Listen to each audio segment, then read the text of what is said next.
Morning. Hope you guys are doing well. Just getting ready for Read Aloud. Having my coffee in my panda cup. So I thought that'd be something cute. You can enjoy my little panda. And of course, my llama bookmark from the Town Library while I start our story. Yesterday, we read How the Grinch Stole Christmas and learned that 1, the eyes were made in the U-shaped, and 2, that the eyes were pink and the rest of him was really made black and white. And that his friend, who did things with cartoons like Wile E. Coyote, decided to make him green when they decided to put him on TV. That's not how Dr. Seuss actually drew him. So to continue with Dr. Seuss's life, he is having a great life. He's having everything that him and Helen had wanted. They have plenty of money, so they don't have to worry about doing any of the kind of things that he had to do at the beginning, like doing those bug ads and not having enough money to pay for things. He's finally becoming a little bit more famous and he's starting to sell a lot more books. Helen took care of all the details in his life. So Helen would do like the cooking and the cleaning in the house and paying all the bills and doing all that kind of stuff.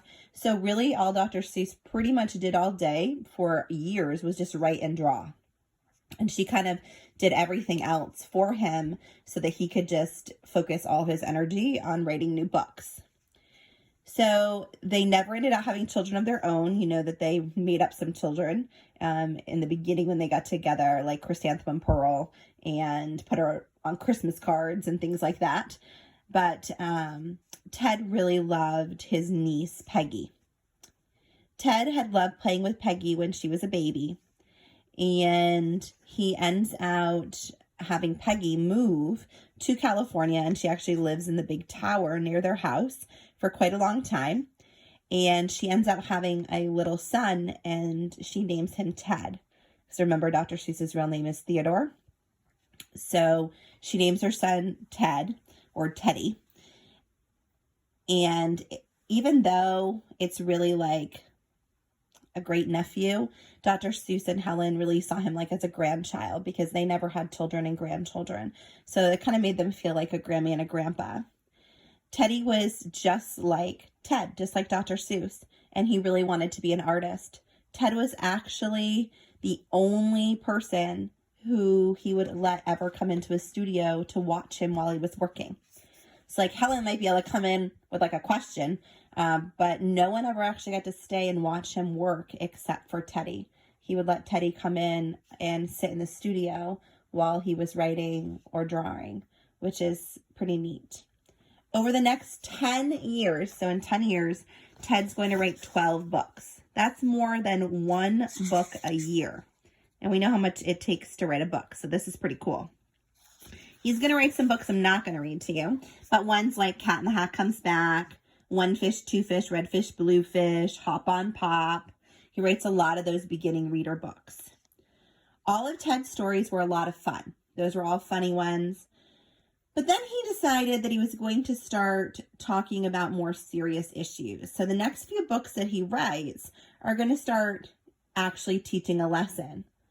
And so as fun as some of the books are that he's been writing, now he's really thinking as an adult about some of the things that are happening in the world or have happened. And he's going to start writing stories with more lessons in them.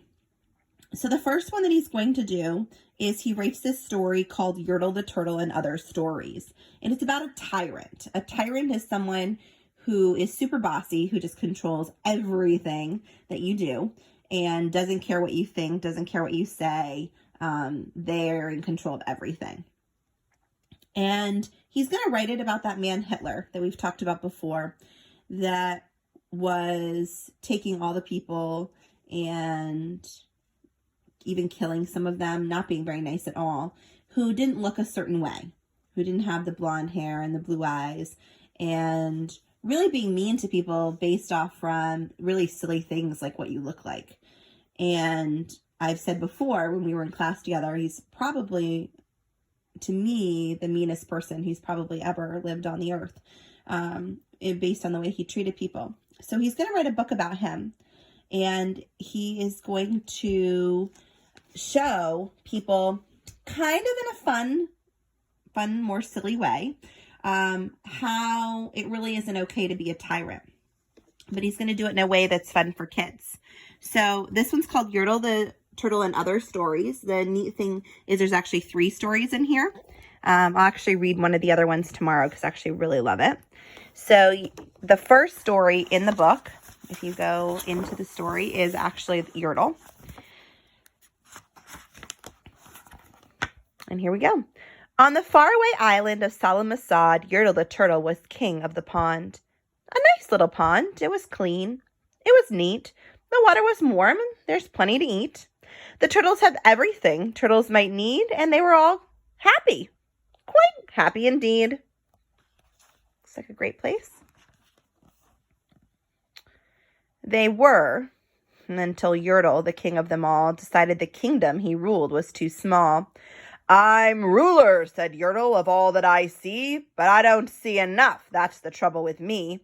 With this stone for a throne, I look down on my pond, but I cannot look down on the places beyond. This throne that I sit on is too low down. It ought to be higher, he said with a frown. If I could sit high, how much greater I'd be. What a king, I'd be ruler of all I can see. So Yertle the turtle lifted his hand, and Yertle the turtle king gave a command. He ordered 9 turtles to swim to a stone, and using these turtles, he built a new throne. He made each turtle stand on one another's back, and he piled them all up in a 9-turtle stack. Then Yertle climbed up. He sat on the pile. What a wonderful view. He could see almost a mile. All mine, Yertle cried. Oh, the things I now rule. I'm king of a cow, and I'm king of a mule. I'm king of a house, and what's more beyond that, I'm king of a blueberry bush and a cat. I'm Yertle the turtle, oh marvelous me, for I am the ruler of all that I see. And all through that morning, he sat there up high, saying over and over, a great king am I. Until long about noon, then he heard a faint sigh. What's that? Snapped the king, and he looked down the stack. And he saw at the bottom a turtle named Mac. Just a part of his throne, and a plain little turtle. Looked up and he said, beg your pardon, King Yertle. I've pains in my back and my shoulders and knees. How long must we stand here, your majesty, please? Silence, the king of the turtles barked back. I'm king, and you're only a turtle named Mac. You stay in your place while I sit here and rule. I'm the king of a cow, and I'm the king of a mule. I'm king of a house and a bush and a cat. And that isn't all. I'll do better than that. My throne shall be higher, his royal voice thundered. So pile up more turtles. I want about 200. Turtles? More turtles! He bellowed and brayed, and the turtles way down in the pond were afraid. They trembled, they shook, but they came, they obeyed. From all over the pond, they came swimming by dozens, whole families of turtles with uncles and cousins, and all of them stepped on the head of poor Mac. One after another, they climbed up the stack. And here they are coming out of the water. It's another thing about being a tyrant, besides that you don't care about anyone but yourself. You just keep wanting more and more and more. You're never happy. Then Yertle the turtle was perched up so high he could see 40 miles from his throne in the sky. Hooray! Shouted Yertle. I'm king of the trees. I'm king of the birds, and I'm king of the bees. I'm king of the butterflies. I'm king of the air. Ah, me, what a throne, what a wonderful chair. I'm Yertle the turtle, oh marvelous me, for I am the ruler of all that I see. Then again from below in the great heavy stack came a groan from that plain little turtle named Mac. Your Majesty, please, I don't like to complain, but down here below, we're feeling great pain. I know up on top you're seeing great sights, but down at the bottom, we too should have rights. We turtles can't stand it. Our shells will all crack. Besides, we need food. We're starving, groaned Mac. We'll get his face in there. You hush up your mouth, howled the mighty King Yertle. You're no right to talk to the world's highest turtle. I rule from the clouds, over land, over sea. There's nothing, no, nothing that's higher than me. But while he was shouting, he saw with surprise that the moon of the evening was starting to rise. Up over his head in the darkening skies. "What's that?" snorted Yertle. "Say, what is that thing that dares to be higher than Yertle the king? I shall not allow it. I'll go higher still. I'll build my throne higher, I can and I will. I'll call some more turtles. I'll stack 'em to heaven. I need about 5,607. But as Yertle the turtle lifted his head and started to order and give the command, that plain little turtle below in the stack, that plain little turtle whose name was just Mac, decided he'd taken enough. And he had. That plain little lad got a little bit mad. And that plain little Mac did a plain little thing. He burped. And his burp shook the throne of the king.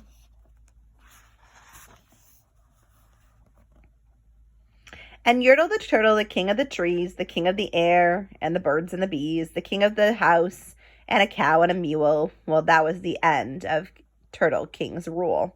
For Yertle the turtle of solemn Masad fell off his high throne and fell plunk in the pond.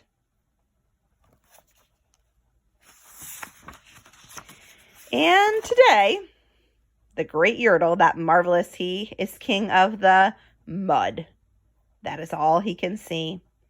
And the turtles, of course, all the turtles are free, as turtles and maybe all creatures should be. And that's a great lesson. We all should be free. No one should ever be controlling everything that we do or say, or making us do things that we don't want to do and shouldn't do. There is no one who should ever do that to you. And so Yertle learned a nice big lesson. He is now just the king of the mud. And all the turtles are free to make their choices and do what they want to do. Thankfully, that young little Mac stood up for all the turtles and is the reason that they are now free. Have a wonderful day.